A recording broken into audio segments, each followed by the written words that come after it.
कैसे हैं आप सब? आशा करते हैं बहुत ही अच्छे होंगे और इस कोरोना की महामारी में घर में होंगे, सुरक्षित होंगे।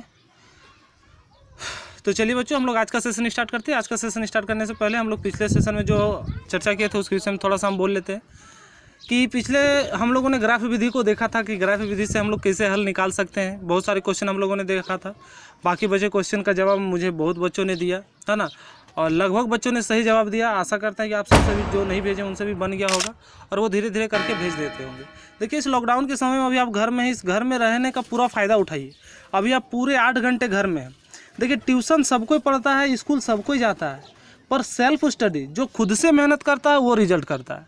जो खुद से मेहनत करता है वही रिजल्ट करता है। ये बात आप भी जानते हैं, हम भी जानते हैं। और खुद से मेहनत करने का टाइम आप लोग के पास अभी बहुत मिला हुआ है।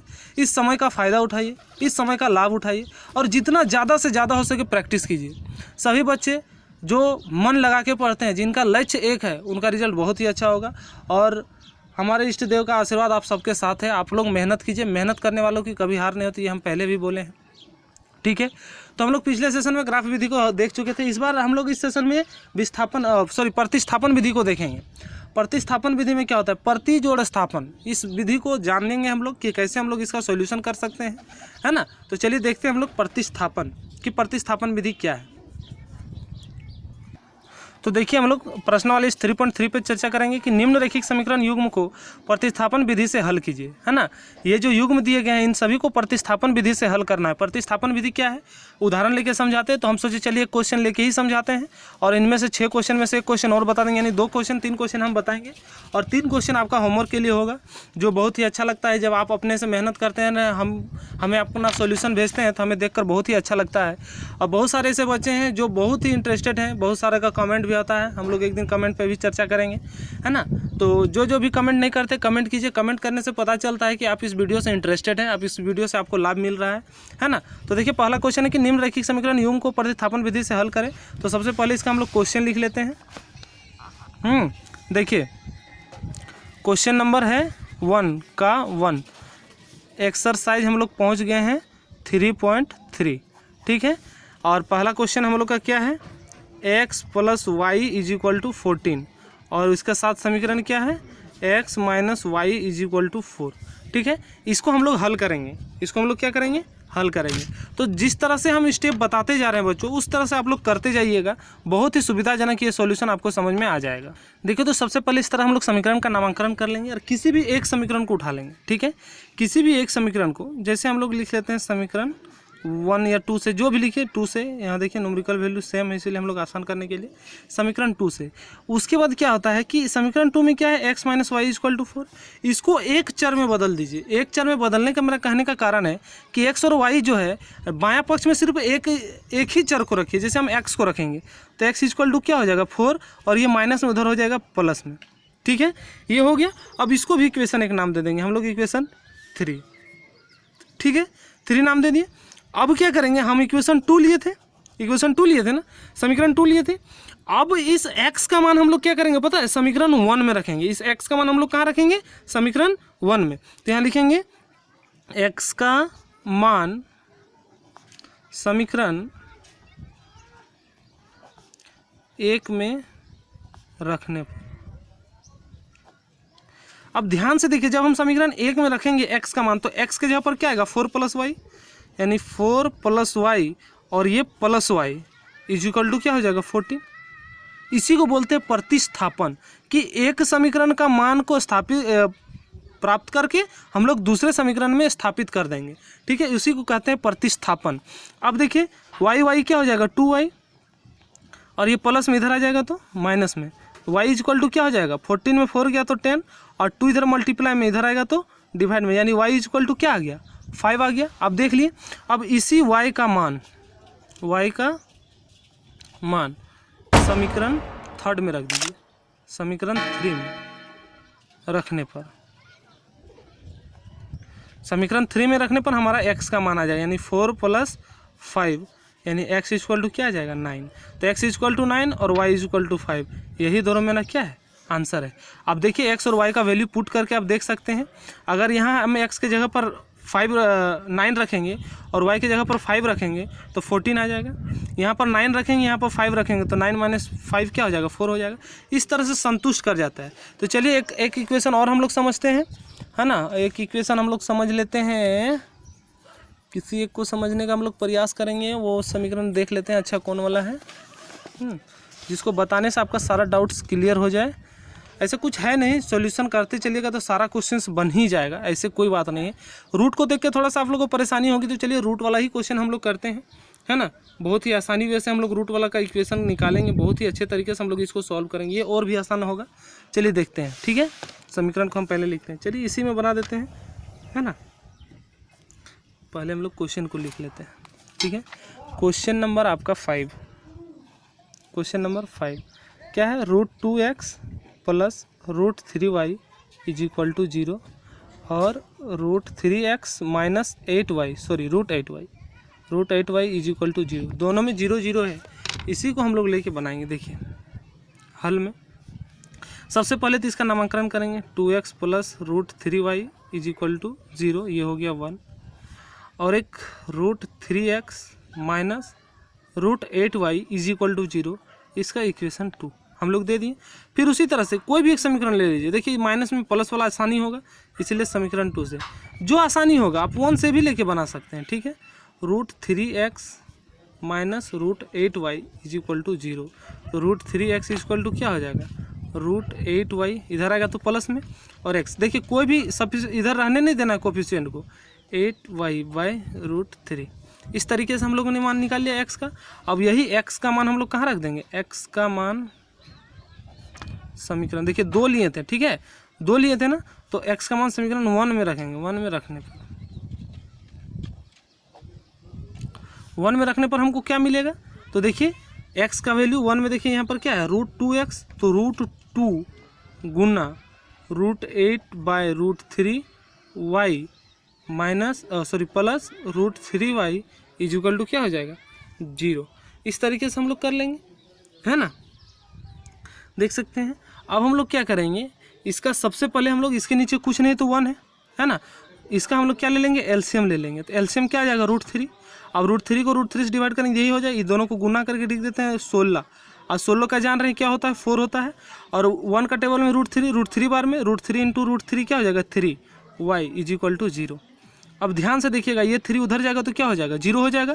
तो यहाँ हो जाएगा 4y plus 3y is equal to 0, तो 7y इज इक्वल टू क्या हो जाएगा, 0। तो y इज इक्वल टू क्या हो जाएगा, 0/7 यानी 0। y का वैल्यू क्या है मेरा, 0, है ना। अब y का वैल्यू हम क्या रख देंगे, समीकरण 3 में। इसको मान लेते हैं 3, माने नहीं थे हम लोग, इसको 3 मान लेते हैं। अब क्या करेंगे, y का मान समीकरण 3 में रखने पर, है ना, सॉरी नहीं दिख रहा था ना, रखने पर, ठीक है। तो y का मान हम लोग रख देंगे, x इक्वल टू क्या था, √8 बाय √3 इंटू 0, तो ये पूरा क्या हो जाएगा, 0, यानी x इक्वल टू भी 0 आया और y इक्वल टू भी क्या आया, 0। इसी का ये क्या हो जाएगा, एग्जैक्ट आंसर हो जाएगा। x इक्वल टू भी 0 और y इक्वल टू भी 0, ये हमारा परफेक्ट आंसर हो जाएगा इस समीकरण का, जैसा कि आप लोगों ने देखा।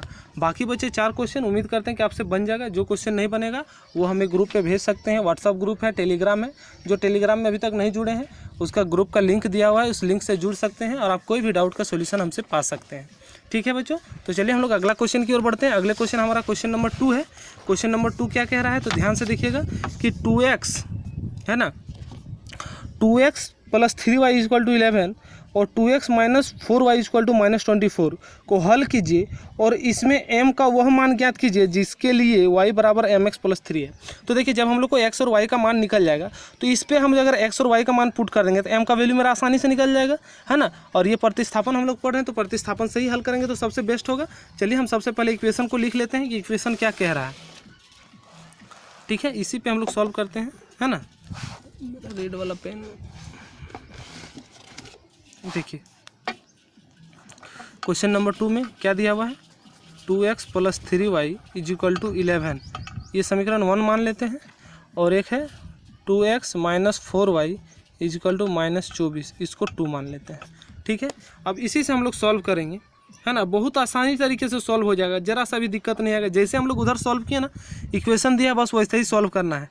किसी एक समीकरण को हम लोग ले लेंगे, ठीक है, समीकरण किसी एक को ले लेंगे, आप किसी को भी ले सकते हैं।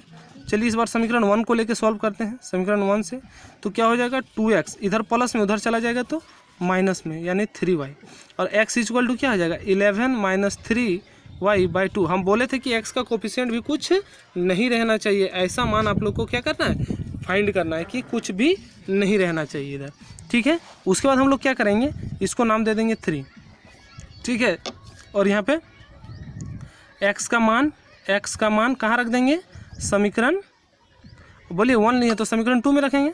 समीकरण 2 में ध्यान रहे, यही आपसे बार बार हम बोल रहे हैं, अगर 1 से लीजिएगा तो 2 पे पुट करना है, ठीक है, 1 से लीजिएगा तो 2 पे पुट करना है, 2 से लेंगे तो 1 पे पुट करना है, ठीक है।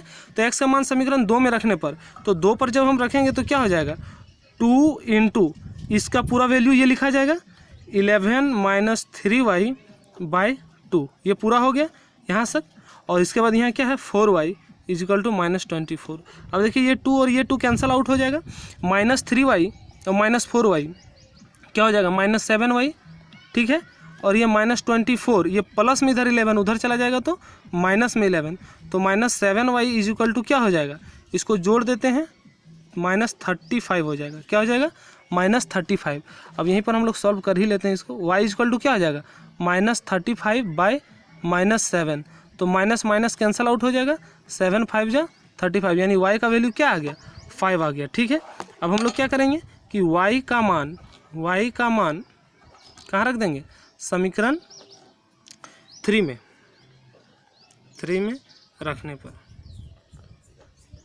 ठीक है, समीकरण 3 में रखेंगे तो x इक्वल टू 11 माइनस 3 × 5/2, तो क्या हो जाएगा, यहाँ से मेरा आ जाएगा 11 माइनस 15/2, तो x क्या आ जाएगा, इसमें से आ जाएगा -4, 11 में से 50 जाएगा तो, और यहाँ हो जाएगा -2, यानी x का वैल्यू आपका आया -2 और y का वैल्यू क्या आया 5।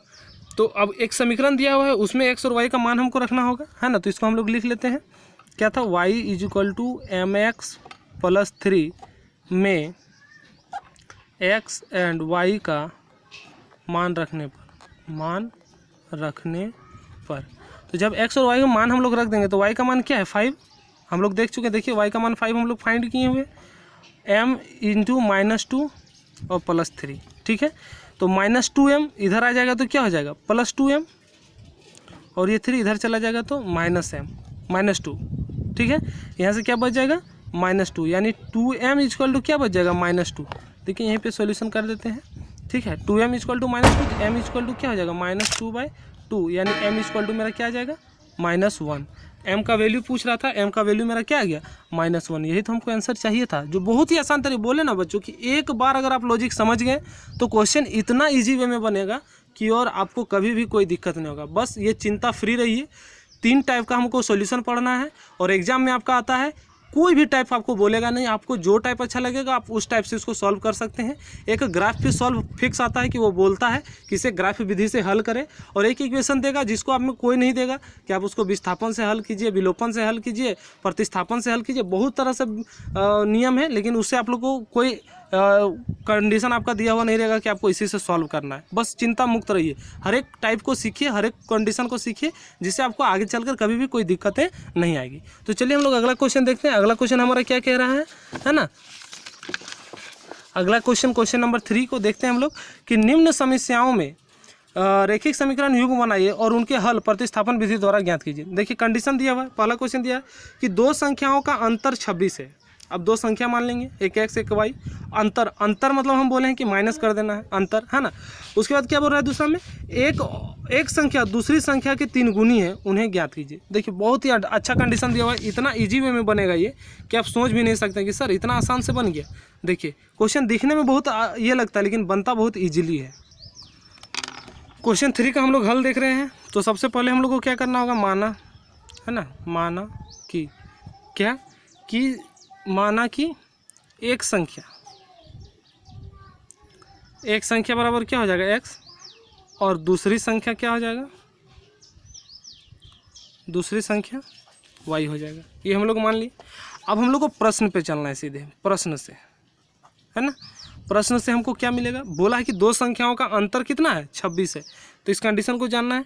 आप यहाँ पर लिख सकते हैं, अगर आप चाहें तो यहाँ पर लिख सकते हैं कि संख्याओं का अंतर 26 है। इस तरह से भी लिख सकते हैं कि संख्याओं का अंतर 26 है। तब क्या आ जाएगा, x minus y is equal to 26। इस तरीके से लिख सकते हैं x minus y is equal to 26। दूसरा कंडीशन में क्या दिया हुआ है, दूसरा कंडीशन को अगर हम लोग देखना चाहें तो दूसरा कंडीशन में क्या दिया हुआ है, बोल रहा है कि एक जो संख्या है वह दूसरी संख्या की 3 गुनी है। एक संख्या जो है वो दूसरी संख्या के 3 गुनी है। तो ये इसको 1 दे दिए तो ये क्या हो जाएगा, 3 गुनी है, मतलब क्या हो जाएगा, 3 गुना कौन हो जाएगा, दूसरा संख्या। ये हो गया इक्वेशन 2। अब बोलिए, अब तो पहले से ही एक का मान दे दिया है हमको, कितना अच्छा। हमको तो इसको कुछ करना नहीं होगा, डायरेक्ट क्या करना होगा कि समीकरण 1 और 2 से डायरेक्ट कर सकते हैं, है ना। या लिख सकते हैं समीकरण 2 से x का मान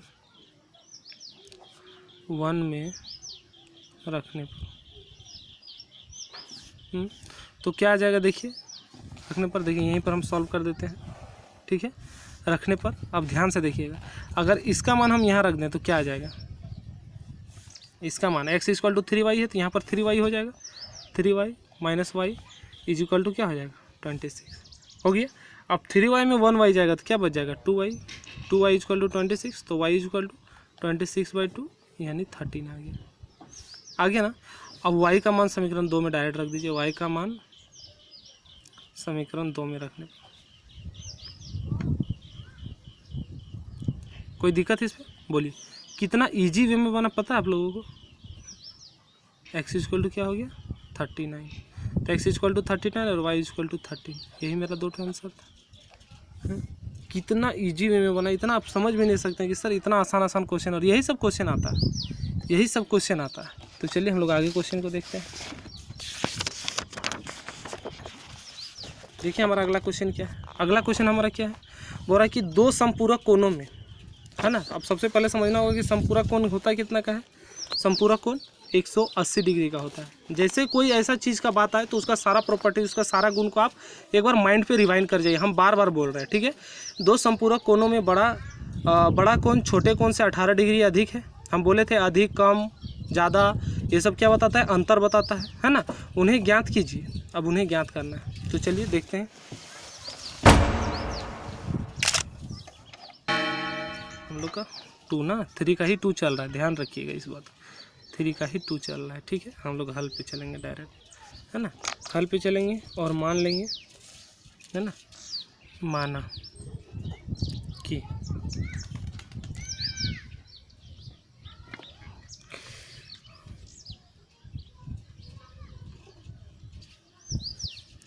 बड़ा कोण x तथा छोटा कोण को हम लोग क्या मान लेंगे y, ये हो गया। अब डायरेक्ट प्रश्न से, तो इसमें यही एक बहुत ही अच्छा लगता है कि मानिए और डायरेक्ट प्रश्न से पहुंच जाइए। अब देखिए जब बोल रहा है ये संपूरक है, क्या बोल रहा है कि संपूरक है, तो संपूरक का मतलब क्या होगा कि दोनों का योग जो होगा कितना होगा 180 डिग्री, ये हो गया समीकरण 1। तथा क्या बोला है कि बड़ा कोण जो है वो छोटे कोण से 18 अधिक है, बड़ा कोण जो है वो छोटे कोण से 18 अधिक है। तो बड़ा कोण कौन है x और छोटा कोण कौन है y बराबर 18। हम बताए थे जब भी इस तरह का बोले डायरेक्ट अंतर निकाल दो, अधिक कम ज़्यादा, है ना। लेकिन समझना होगा कि कौन अधिक है और कौन कम है ना, इस बात को समझना होगा। अब यहाँ से देखिए हम लोग ले लेंगे समीकरण 2 से, तो x इक्वल टू क्या हो जाएगा 18, ये माइनस में उधर प्लस में, ये हो गया समीकरण 3, ठीक है। समीकरण 3 हो गया। अब इसमें क्या करेंगे कि समीकरण x का मान, देखिए यहाँ x का मान समीकरण, देखिए 2 लिए थे तो हमको 1 में पुट करना, 1 में रखने पर, देखिए इसको कंफ्यूज मत होइएगा, ये क्वेश्चन हो गया। अब हम लोग फिर से क्वेश्चन यहाँ पे डील करने वाले हैं, है ना। अब x 18 प्लस वाई है, तो यहाँ पर देखिए 18 प्लस वाई लिख देंगे, 18 प्लस वाई, और ये पहले से y था बराबर 180 हो गया। अब y प्लस वाई 2y हो जाएगा, और 180 इधर प्लस में उधर चला जाएगा तो माइनस में, तो 2y इक्वल टू क्या हो जाएगा 10 में हट जाएगा 2, यह हो जाएगा 7 1 जाएगा 6, है ना। तो y इक्वल टू क्या हो जाएगा 162/2 2 यानी 81 डिग्री। क्या हो जाएगा? 81 डिग्री। एक्स का वैल्यू क्या आ गया मेरा? 81 सॉरी वाई का वैल्यू क्या आ गया? 81 डिग्री। अब वाई का मान समीकरण 3 में रखने पर, अब समीकरण 3 में जैसे रखेंगे, देखिए समीकरण 3 मेरा ये है ना, तो x इक्वल टू 18 + 81 हो गया। तो x इक्वल टू क्या आ जाएगा? 99 डिग्री। अब दोनों को जब ऐड करेंगे तो ध्यान दीजिए 180 हो जाएगा, है ना। तो हम लोग यहाँ पर एक लाइन लिख सकते हैं, अतः बड़ा कोण बराबर 99 डिग्री और छोटा कोण बराबर 81 डिग्री। और यही मेरा आंसर हो जाएगा। ठीक है, यही मेरा क्या हो जाएगा? आंसर हो जाएगा। बहुत ही अच्छे तरीके से आप लोग देख रहे होंगे कि किस तरह से हम लोग इसका सॉल्यूशन देख रहे हैं, बहुत ही आसानी वे में, जैसे कोई भी दिक्कत वैसा आएगी नहीं आप लोगों को। ठीक है, बाकी इसमें 3, 4, 5, 6 इसमें 4 क्वेश्चन और बच जाते हैं, है ना, जिसको आप बनाइएगा, और नहीं बनेगा तो हम लास्ट वीडियो में आपका सारा सॉल्यूशन दे देंगे। ठीक है, जिनसे नहीं बनता है प्लीज़ वो कमेंट करें या व्हाट्सएप पे हमें मैसेज करें, जो MS क्लासेस ग्रुप में ऐड है। और जो इस वीडियो में नए हैं, अभी तक सब्सक्राइब नहीं किए तो सब्सक्राइब कर लें। लाइक शेयर कमेंट इतना कीजिए कि हमें और इस वीडियो से आप ही के जैसे जितने भी बच्चे उन सभी को क्या हो सके, फ़ायदा हो सके। तो चलिए आज के वीडियो हम लोग यहीं तक रखते हैं। धन्यवाद।